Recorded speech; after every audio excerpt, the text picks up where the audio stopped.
Olá, gente boa, meus santos e minhas santas. Celebramos hoje, neste domingo, então, a solenidade da Epifania do Senhor. E a solenidade da Epifania nos lembra a experiência de um Deus próximo e que se tornou presente na história, se tornando, então, um de nós. Epifania significa manifestação.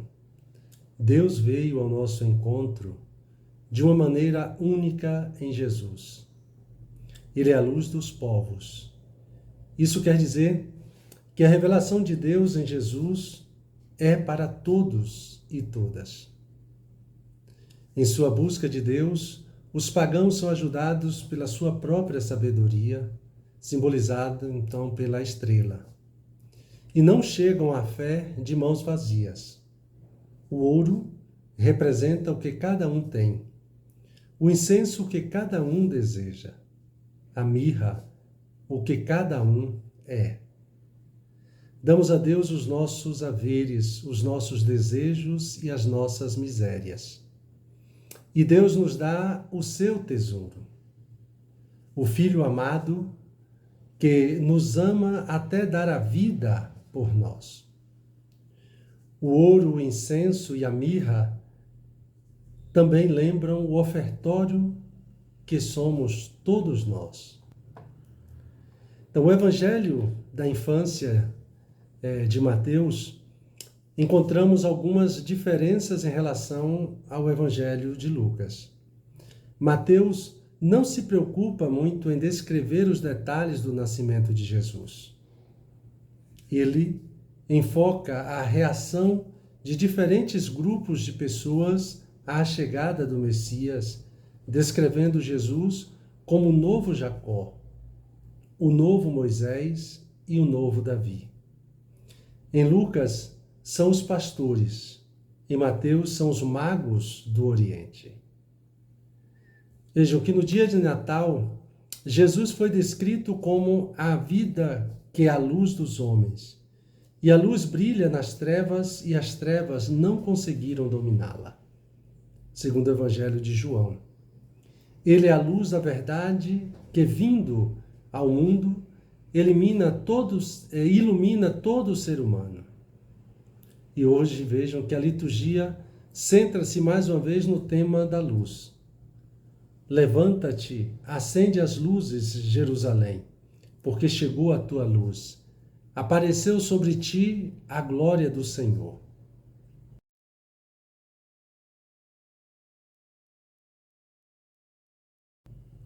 Nós, cristãos, somos chamados a viver como filhos da luz, procedendo retamente, segundo, então, a verdade e a justiça, conforme Jesus procedeu. No entanto, a luz só é percebida no contraste com as trevas, com a escuridão. É justamente quando o céu fica escuro, quando anoitece, que a luz das estrelas é percebida com maior nitidez. Eis que está a terra envolvida em trevas e nuvens escuras cobrem os povos. Mas sobre ti apareceu o Senhor, e sua glória já se manifesta sobre ti. Os povos caminham à tua luz e os reis ao clarão da tua aurora. Já nos diz o profeta Isaías. As palavras do profeta Isaías não falam de um privilégio, mas de uma missão. Todo cristão deve ser uma luz que contrasta, então, com a escuridão do mundo, de modo que as pessoas possam encontrar direção a partir da luz daqueles que vivem segundo o Evangelho, seguindo os passos de Jesus, que se definiu como luz do mundo.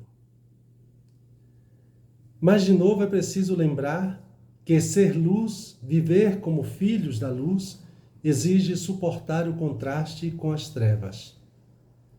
Assim como os morcegos se sentem incomodados com aqueles que procuram viver segundo os valores do Evangelho, Então os morcegos eles se sentem incomodados com a luz e assim aqueles que vivem segundo os contravalores do mundo também se sentem incomodados com quem procura viver segundo os valores do Evangelho, melhor dizendo.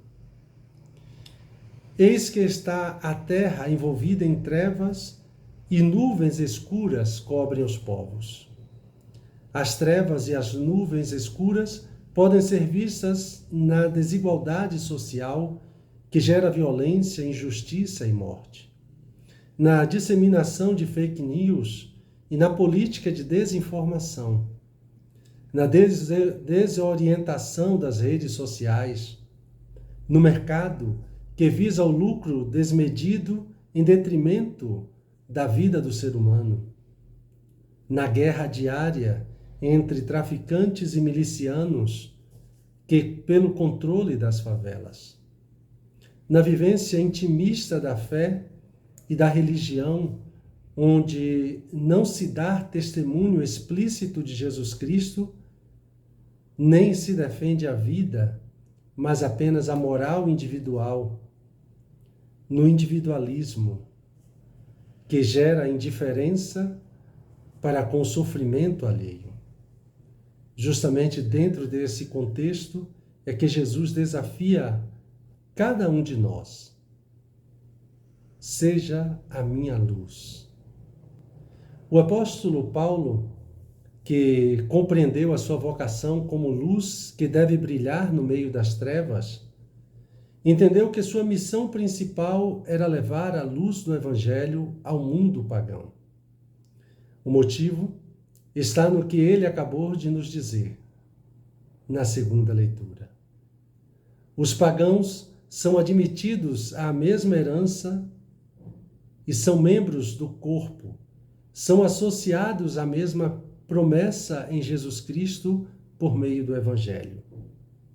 Isso significa que a missão de cada um de nós de incluir os que estão excluídos, seja porque o Evangelho nunca chegou a eles, seja porque a prática pastoral da nossa igreja ainda está engessada na manutenção, sem coragem para lançar-se na missão.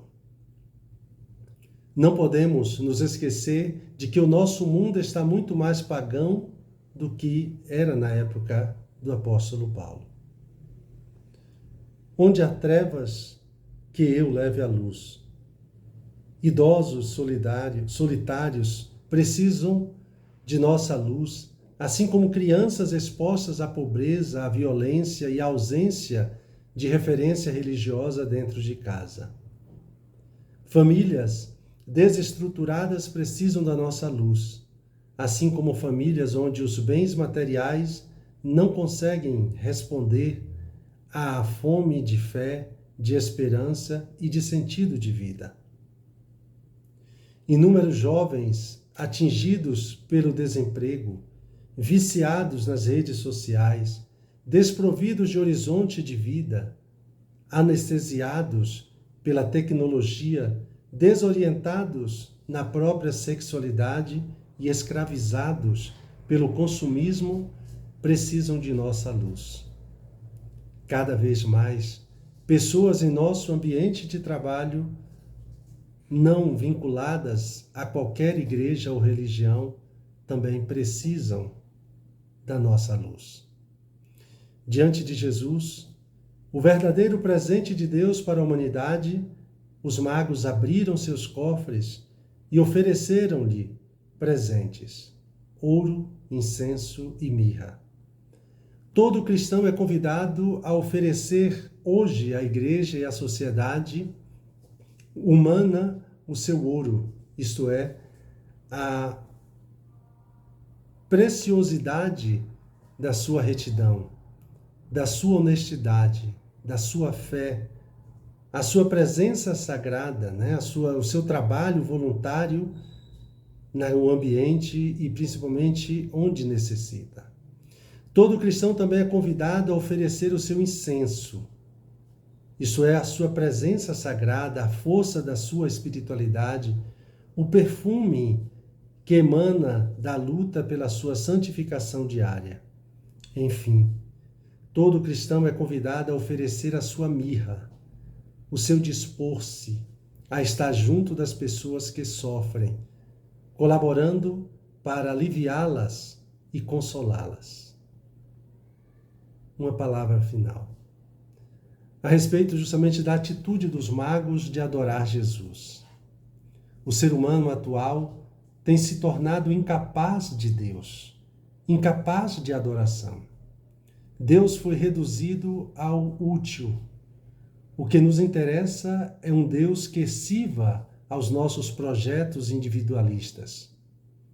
Assim, Deus se converte num artigo de consumo, do qual eu disponho segundo as minhas conveniências. Isso, para adorar a Deus, é necessário sentir-se criatura infinitamente pequena diante dele, mas infinitamente amada por ele. A adoração é admiração, é amor e entrega. É abandonar nosso ser a Deus e permanecer em silêncio, agradecido e alegre diante dele, admirando o seu mistério a partir da nossa pequenez.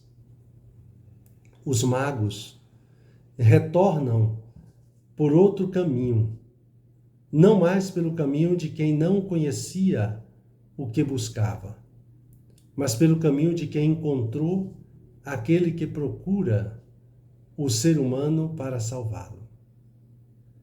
Eles, que antes olhavam para o céu, agora levam consigo um novo céu e uma nova terra, e os levarão para onde forem. É assim, a festa de hoje é um convite a fazermos de novo a caminhada dos magos, como se não soubéssemos ainda onde está o Senhor. É preciso fazer em primeira pessoa a trajetória dos magos, enfrentando as noites da vida e da alma, os desejos e as dúvidas, as esperanças e as incertezas, guiados por uma estrela, que no seu zigue-zague aparece e desaparece.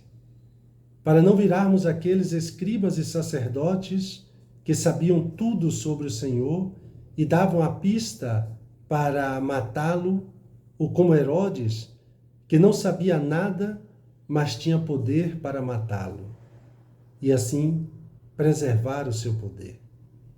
É preciso tomar o caminho dos magos e deixar-se possuir pelo coração dos magos. O caminho do amor, que através da busca da inteligência e da revelação, da alegria e da adoração, chega ao dom de si. Só assim nascemos nele e ele em nós.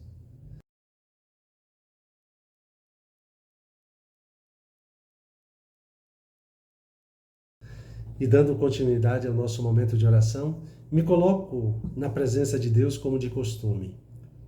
Recolho-me imaginando o caminho dos magos do Oriente até Jerusalém e dali também até Belém.